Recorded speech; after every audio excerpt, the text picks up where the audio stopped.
The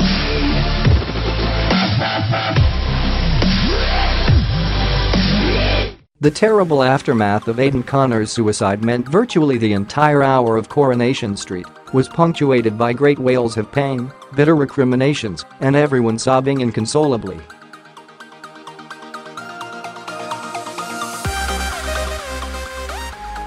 And that was just the viewers. Yes, seeing the impact of Aidan's suicide was arguably even more harrowing than the death itself, and seeing it about to happen when the last episode ended.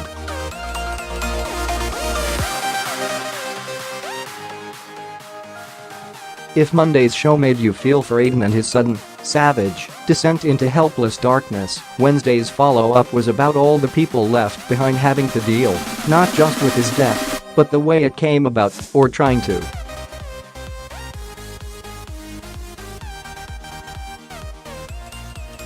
With an average of 12 men committing suicide every day, 84 every week, and 336 in a year, suicide has become an epidemic in this country, the biggest cause of death for British men under 45.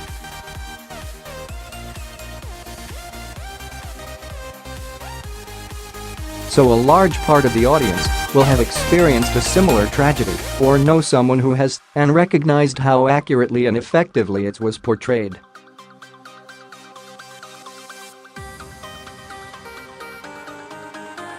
Richard Hawley was terrific as Aidan's dad Johnny, bowling up at his son's flat with a hangover, calling him a lazy article was not showing up to work, and then reading a note with the words, "Don't go in the bathroom."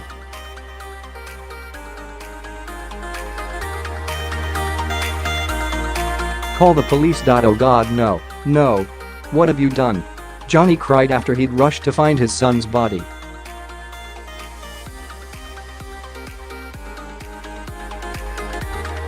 "We never saw what had happened inside, and the one long shot of the bathroom door made it even more powerful and palpable when we heard him sobbing and Carla quietly say, 'Come away now.'"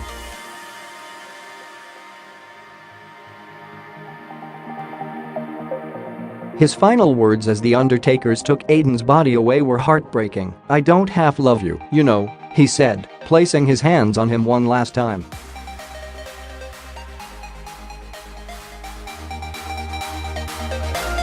"What am I going to do without my lad, my boy?" The stark reality of suicide kept coming home.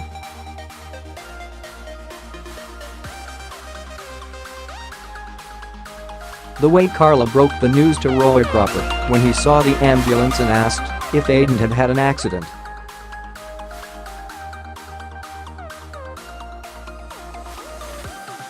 "He's killed himself," she said flatly, not breaking it to him gently. Jonathan Harvey's script covered the gamut of reactions suicide tends to provoke: shock, confusion, horror, blame, anger, and denial.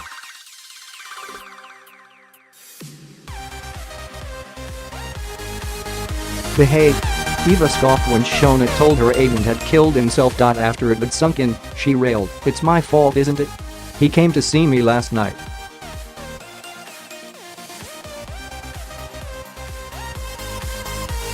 I was just too stupid to realize. I thought we were going to get back together, and the whole time he was just trying to tell me goodbye."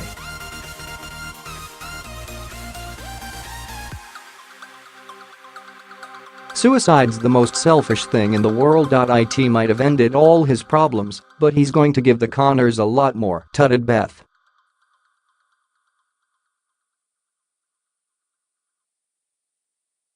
"Why would I do that?" pointed out Carla. "I want you to be lying," Kate cried. "Right now I hate him," she raged later on.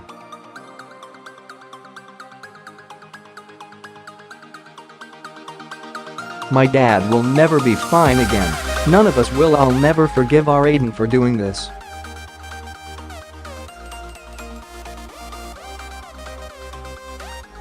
The biggest speech of the night, and the message that Coronation Street wanted to put over in the whole storyline, came in a soliloquy by Gail Platt-Tilsley-MacIntyre-Rodwell, the legendary Helen Worth.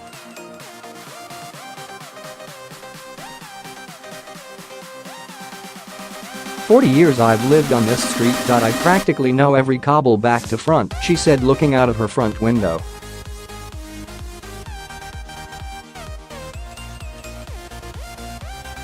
I like to think we look out for each other and, without being nosy, know what's going on in each other's lives.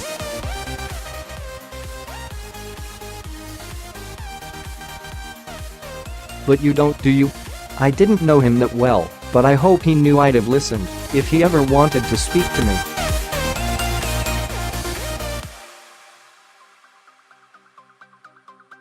I can't stop thinking about his poor dad Johnny.His son's not coming home tonight.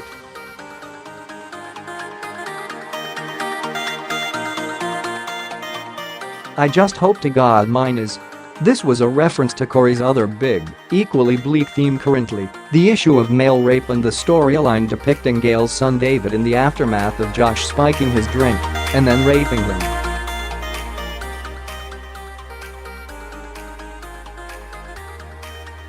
Hearing about Aidan's suicide had inevitably sent David into a tailspin and doing a runner from his solicitor and his mum.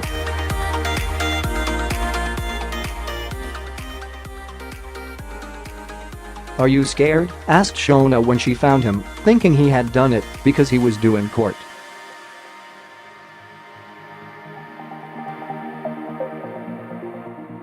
He rejected her pleas to go to the police. "I'm only telling you because I know that with everything that's going on in my head I could have ended up like Aidan," he said.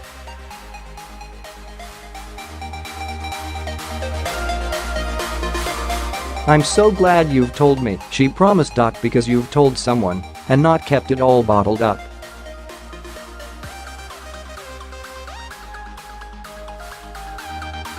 "I couldn't bear to lose you, the way the Connors have lost Aidan. I came so close.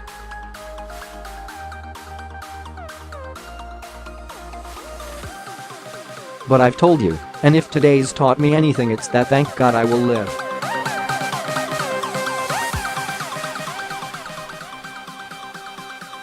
This is what the soap hopes to achieve by taking on what is clearly an important, terrible issue blighting not only so many suicidal men in this country, but all their friends and families, work colleagues and partners.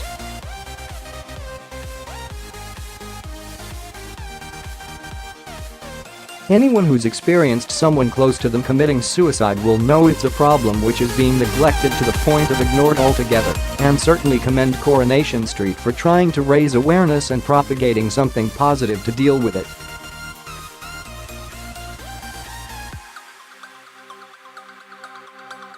Whether the mantra of encouraging people, particularly men, who are feeling suicidal, to talk to someone is enough is another matter.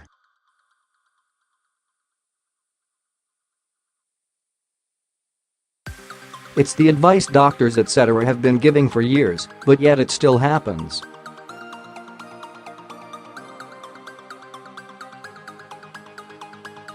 Yet if one person considering suicide might be deterred from such an action by watching the show and seeking help or talking to someone, then that can only be a good thing.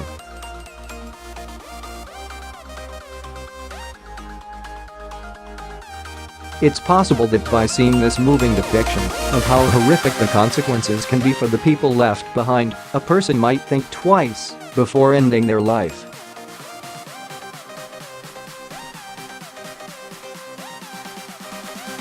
Coronation Street has at least made a powerful start. For confidential support, call the Samaritans on 116,123, visit a local Samaritans branch, or see Samaritans.